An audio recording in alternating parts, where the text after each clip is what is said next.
So Meta has been on a tear doing some stuff lately.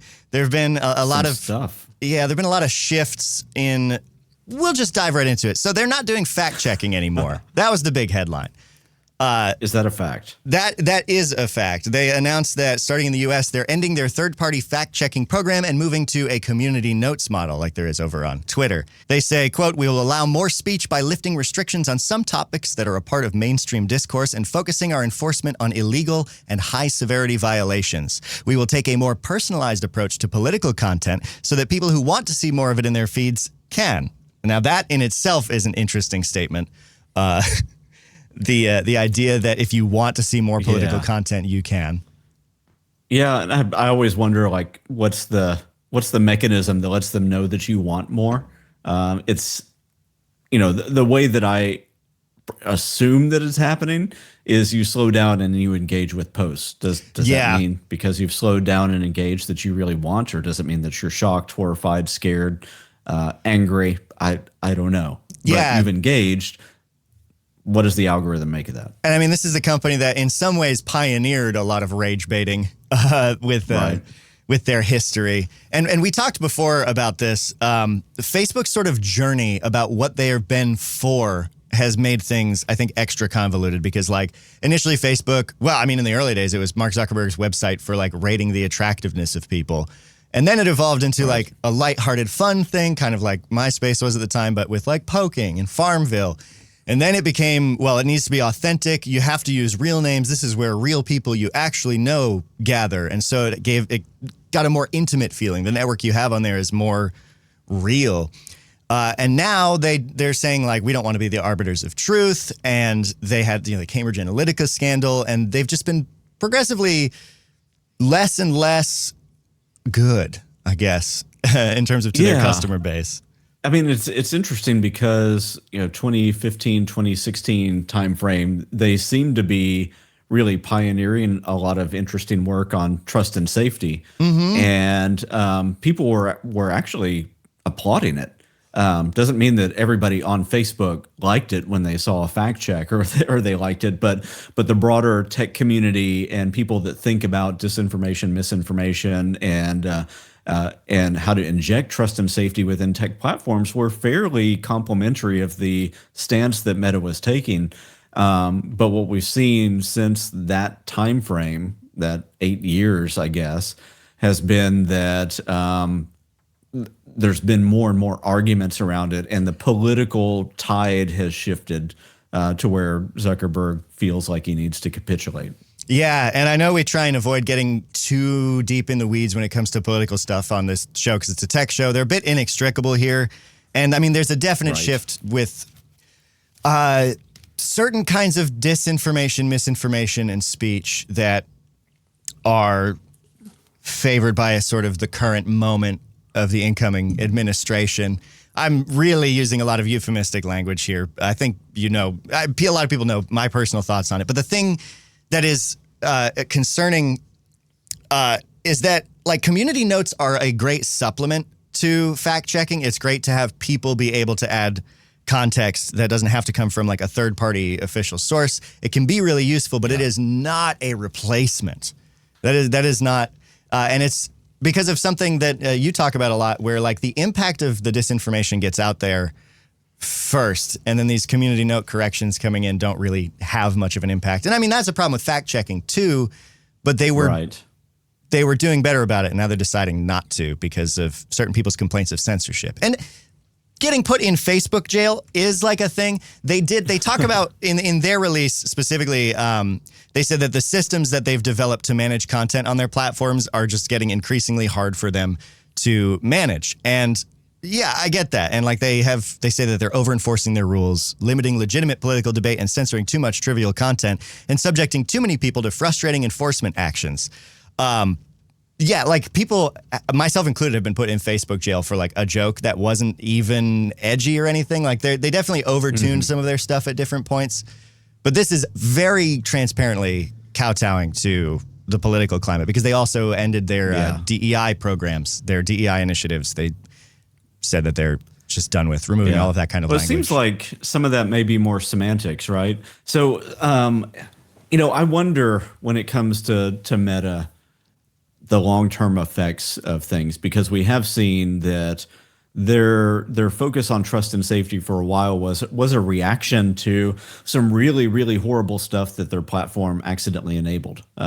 People in other parts of the country, other parts of the world that were essentially misinforming everybody around them, and it led to violence against certain people. You can look up what happened in Myanmar if you're really interested in that. But just scares and the way that groupthink works really can become weaponized on a platform like Facebook, and maybe people don't even realize that that it is weaponization, but it comes full force against a person or a group of people because of the moral panic or societal panic around something.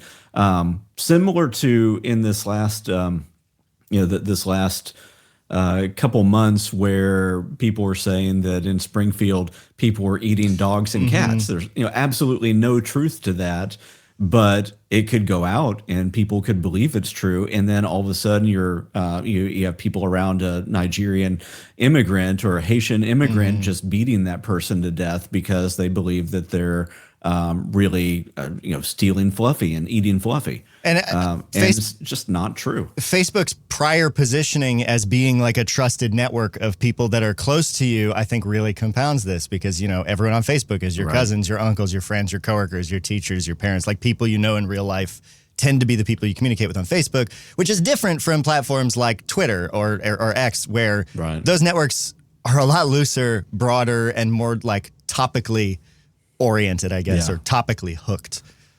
So, yeah, the trusted network being invaded is not ever a good thing. And I know that people hate fact checking, but I really wish Meta would have figured out a way to tune the algorithms a little bit more to where they didn't put people in Facebook jail for things that they didn't need to be in Facebook jail for, but also were able to bring in, let's say, multiple sources across a spectrum of political and social beliefs for fact checking to come to some kind of consensus about different parts of the, different things that are going on around the world. Well, and like you would think in the age of AI that we are entering, that AI in moderation tools would be something that they would be jumping more on the bandwagon of, but you'll notice like with Grok and that whole thing, which is X's AI, Elon Musk's AI, that claimed he was the biggest spreader of disinformation. There's like a lot of claims that, well, that's just censorship at this point. So I can see why Meta's like, we're just not going to do it, rather than put more effort into it, because it doesn't favor the current political administration and the people who support it. And if they fire their whole trust and safety team and ease up on the algorithms, they can save a lot of money.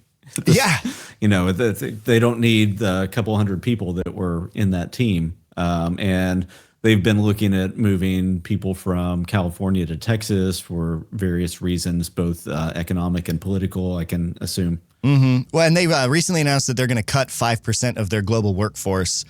Zuckerberg saying that it's people who aren't meeting expectations. They're just going to be, quote, doing more extensive performance-based cuts during this cycle. He said, this is going to be an intense year, and I want to make sure we have the best people on our teams. And so I guess you do that by cutting 5% of your global workforce if you're Meta. Zuckerberg is on a tear, I feel like, right now, because he went on the Joe Rogan podcast and said that corporate America is neutered and that we need more masculine energy in our companies and things like that. So there's some very blatant signaling going on in that regard underneath all of this. And I'm troubled a bit. I wish I had grabbed them to have them handy, but I have seen some posts from users online saying that you can search for essentially slurs against people in the LGBTQ community, but you can't search for just terms like LGBTQ or transgender or anything like that. And that is highly concerning. Absolutely. It's going to be interesting because I think that Facebook is in this age right now where they're trying to figure out how to stay relevant. Yeah. And it was probably a really big wake up call for them when they saw that the socio-political way that people are thinking in the U.S. is literally it's a 50-50 split. And so it could be that they're like, well, if it's going to be 50-50 split, we're just going to go with whatever administration and social current that administration is going to favor so that we can deal with the political fallout, and then we'll switch with the next administration. Yeah, so and on. like we shouldn't ever look to these companies to be beacons of morality or anything like that, but it's disheartening to see the switch be so blatant in terms of like how much he seems to be trying to signal his like allegiance to this ideology. I think it'll be interesting to see how it all shakes out. My personal thought is that Mark Zuckerberg is a robot powered on Sweet Baby Ray's barbecue sauce. So we'll see if that comes out. Could be. I could share that on Facebook, and I guess it won't get fact checked now. I've seen a lot of people sharing some crazy stuff about Mark Zuckerberg that has not been getting fact checked. Yeah, rat transplants, but we won't get into that. Instead, we're going to get into talking about China. That's what's coming up next, right here on the FAIK Files. Don't move.